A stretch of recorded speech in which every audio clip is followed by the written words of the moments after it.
Well, hopefully, ultimately, it will. I'm not sure which processes in particular private sector is concerned about. The only thing I would like to perhaps draw attention to is that, banks do have a duty to the wider economy. They have a duty to, let's say, their regulator, as well as to their shareholders. So the processes that are in place, I don't know, for example, whether it's the KYC processes that are problematic. Yes, that's one. Okay. That's one, because, yes, the concerns that private sector has with accessing, credit from the banks. Yes. And for them, that hasn't changed. It's still the same. Yes. But Alfred, obviously, all this additional support, let's say, that is coming into the industry is not intended just to splash money into the economy for the sake of it. Right. It is intended to be directed towards productive industries. Yes. Productive in the sense that they can generate employment, they can generate economic activity, and they can provide returns. That money can come back. So I think the processes will remain. You spoke about KYC, for example. That's a regulatory requirement. One of the risks we highlighted in our report is the risks around fraud, for example. So at this time, where everybody is trying to, take steps to shore up the economy, this is not the time for us to let down our guard so that KYC becomes a problem. Before we know it, we're into problems with God forbid, money laundering or terrorism financing, etc., etc. So those processes will remain. The issue is that there will be more leeway available to the banks to provide support to productive industries, provided they can qualify for that. You mentioned cybersecurity. How much of that should the banks be concerned about, as one of the risks that you identified in the report? Alfred, I think that's an area of concern. But again, fortunately for us, Bank of Ghana did put out some guidance on cyber security, etc. And new regulations were put in place, I think, last year, yes, where cyber security was a requirement on the banks. There are certain standards each bank is supposed to meet. It does not eliminate the risk.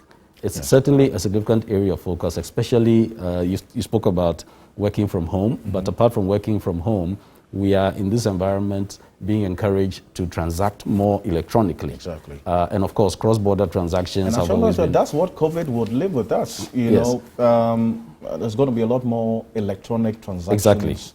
Exactly. Than the physical cash. Exactly. So the point is that cyber is a real risk. But the good thing is that most banks and most executives do not believe that cyber is the most significant risk that they are facing. And that, I suspect, is because there have already been frameworks and regulations put in place, even ahead of COVID, that are hopefully standing the test of time. But obviously, we'll find out as time goes on. But it should be a risk that they should be concerned about. I mean, COVID changes the dynamics of a lot of things, including cybersecurity. Yes, so if they have responded to the Bank of Ghana's requirements, it is not optimum, to say that they cannot experience any issues of cybersecurity. That's where, for me, my concern is, because clearly I look at the report and you've identified specific areas where they must be concerned about cybersecurity. And you say that you speak to them. That's not one of the reasons why they should worry. They should lose sleep. So it's not that they are unconcerned. Cybersecurity does come up as one of the concerns. What I'm saying is that if you were to rank the risks, cyber would not be top of the list. I see. If you were to rank the list, the two most significant risks that banks are concerned about, and I believe rightly so, are the macro environment. Yes. The impact on the macro environment of the COVID-19, and also the expected credit losses that could emerge from that. Cyber is there, all right, but it's not the highest on the list. I'm sure what the viewer who probably doesn't follow all the finance and economic terms we're using is concerned about is, my money is in the bank. Sure. My savings there.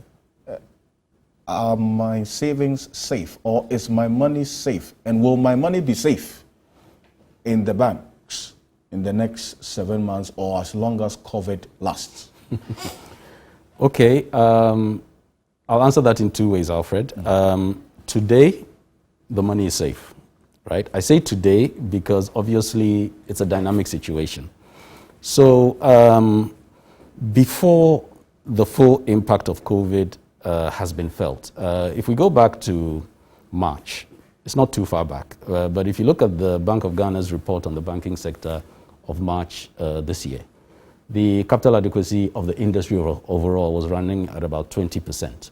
Now, the regulatory threshold is 13, but they were at 20%. What that means is that there's enough buffer to take some shocks. So that's why I'm saying that today the money is safe. You asked about 7 months down the line. I do not know what will happen 7 months down the line, but the comfort I have is that Bank of Ghana, with the strengthening in regulations, with the strengthening in supervisions, in the supervision activity, I believe that money will still be safe 7 months from now. And if you look at the notice that Bank of Ghana put out to all the banks, it did say that these reliefs that have been given are supposed to be directed towards a particular purpose, and that there's going to be weekly monitoring. So I believe that through that monitoring and supervisory framework, deposits will be safe. We cannot use the term all things being equal because there's a lot of uncertainty that we cannot predict. So yes, I would go with, you choosing the safe side of the equation, which is really the thing to go, so that we're able to calm down, the nerves and concerns of people who are watching that maybe the banks may be overly exposed, and then, yes, that could also affect. But I was asking something earlier on about the liquidity of the banks. Yes, they've been recapitalized. How much of that strengthens their spine to take the shocks of COVID-19? Oh, significantly so, because as I just said, if the banks are sitting at 20% capital adequacy, we will get the updated numbers shortly. There's a Monetary Policy Committee meeting going on, I believe, this week. And as you probably know, at the end of every Monetary Policy Committee meeting, the Bank of Ghana does put out a publication on how they've assessed the strength of the banking sector. So with the data that was in the public domain, and again, not so long ago in March, and remember that really for us, we are beginning now to feel the impacts of the COVID-19. So the March data suggests that the banks were in a very strong position. Yes. So I do not foresee a situation where the banks would not be able to absorb some of these shocks, especially with some of the leeway that Bank of Ghana has given, together with the enhanced supervision that will be coming from Bank of Ghana. So yes, you can assure the viewers, yes, there's no need to worry about your savings or monies in the banks. Well, what I can tell the viewers is that from the indications that we're getting from the regulator, supervision will be timely, supervision will be strong, and that at the sign of any adverse event, we can believe that Bank of Ghana will take the necessary action. After knowing all this detail, I'm sure what the viewer is concerned about is, okay, you've proffered some solutions along the way as we've been talking, but what are some of the specific measures that you want these banks to take to at least mitigate against these risks? You talked about it over the period, but I just want us to now spell it out specifically for the banks who are watching to also... Well, as I said before, Alfred, it's perhaps just enhanced vigilance, if I can call it that. So, for example, we believe that banks should look at, or should create, if they haven't already done so, I suspect most of them already have, create some kind of a crisis management team led by a senior level person within the bank, and actually composed by senior individuals within the bank, to assess how this pandemic is going to ultimately impact on their institution, on their staff, and on their clients. They need to look at their revenue streams to see where they are most exposed and what they can do differently to either open up new revenue streams or protect existing revenue streams. Yeah, so go ahead. I'm sorry. You can conclude. No, I was just going to say, again, looking at the cost base and see how that cost base can be managed at this time. And of course, what we discussed before, looking at the technology considerations and risks around fraud and cyber and what can be done around those. You talk about the banks revising their sales strategy to deal with evolving customer behavior. How do they do that? Well, so today you cannot go and engage people one-on-one necessarily. Banks traditionally have adopted different models in terms of deposit mobilization, for example, or sale of services to provide fee income. A lot of that comes through, or historically has come through, direct contact or one-on-one engagements. Today, with the restrictions that we have, that is not so easy. So now you have to look at digital ways of doing that. If not digital, although I suppose you could argue that telephone conversations are also somehow digital. Yes. You might have to look at different approaches to reach your customer. And depending on who your target market is, because banks, remember, also focus in different areas, you must have in mind the facilities that they have and are able to use to interact with you. So it requires some careful thought, but it depends very much on where each bank is situated and where their customer base is, and a different approach may be required in different cases. What sort kind of communication strategy should the banks, adopt, in such crisis times, and then also to address the worries that customers would have in such times? So I'm by no means a communications expert. Yes. So no, I ask this because it's one of the recommendations that you have in the report. Exactly. So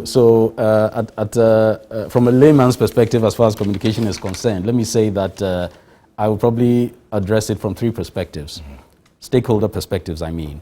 So first of all, the customers. The banks need to communicate with their customers, and I must say, that as a bank customer myself, I think they've done a pretty good job of that so far with the various text messages and other electronic channels of communication that have come out to explain to customers what services are available, when they are available, under what circumstances, etc., etc. So customers on the one hand, regulator on the other hand, because again, there needs to be constant engagement with the regulator, so that the regulator gets comfort that things are going on well. If they are not, what can be done jointly to address whatever risks are beginning to manifest? And then, of course, internally, so that the employees, the whole organization is on the same page, so that ultimately, notwithstanding the challenges posed by the pandemic, the strategy of that bank can actually be realized, with a few modifications here and there, allowing for what is happening now that nobody could have foreseen. Yes, so it is not a case of life and death. There is actually some solution to for the banks to adopt. And I would want to say thank you so much for joining us and making the time to be with us here on Business Focus. Thank you, Alfred. Most welcome. Great. Okay.